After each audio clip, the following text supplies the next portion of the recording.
এখানে ভাবের দিব্য ভাব, আর এই যে সেবা যে আমরা করবো ভক্তরা, সেটা কি ভাব নিয়ে সেবা করা উচিত। তা যেহেতু আমাদের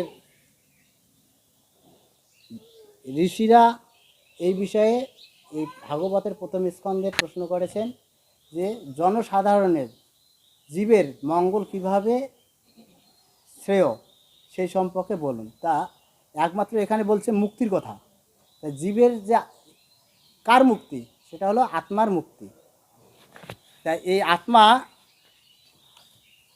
আত্মা কি হয়, এটা আবার কি হয়, জড় কামনার মানে জড় বাসনার ফলে আবার কি হয়, আত্মা কি হয়, কর্মফল ভোগ করে।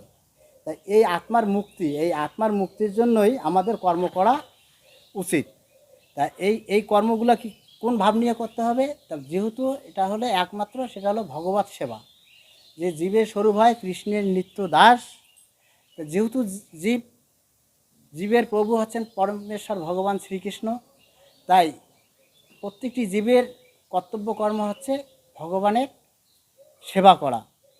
আর সেই সেবাটা কি এখানে বলছেন যে ভগবানের প্রতি শুদ্ধ ভক্তি অনুশীলনের ফলে, হ্যাঁ, এটা কী হবে, আমরা যখন সেবায় যুক্ত হব, ভগবানের সেবায় যুক্ত হব, তখন কি হবে, আমাদের ভক্তি শুদ্ধ। আর এই শুদ্ধ ভক্তির অনুশীলনের ভক্তিটা তখন শুদ্ধ হবে। আর এই ভগবান যেহেতু শুদ্ধ, তাই ভগবান ভক্তি করার পরে হ্যাঁ আমাদের ভক্তিটাও শুদ্ধ হয়ে যাবে। আর এই শুদ্ধ ভক্তির ফলে কী হবে, শুদ্ধ জ্ঞানের কী হবে, উদয় হবে। তখন আমরা কি ভগবানের জন্মকর্ম সম্বন্ধে আমরা জানতে পাবো। সেই জন্য গীতায় আবার কি বলছে, ভগবানের যে জন্মকর্ম সম্বন্ধে যে ব্যক্তি তত্ত্বতভাবে জানেন, হ্যাঁ, তার আর পূর্ণ জন্ম হয় না। তা এই ভগবান সম্বন্ধে যারা জানেন, ভগবান বিষয়ে যারা জানেন, ভগবান কেন জন্মগ্রহণ করেন, হ্যাঁ, ভগবানের কাজ কি, ভগবানের, হ্যাঁ, এই বিষয়ে যারা যত তত্ত্বতভাবে জানেন, তাদের আর কি পুণ্যজন্ম আর হয় না।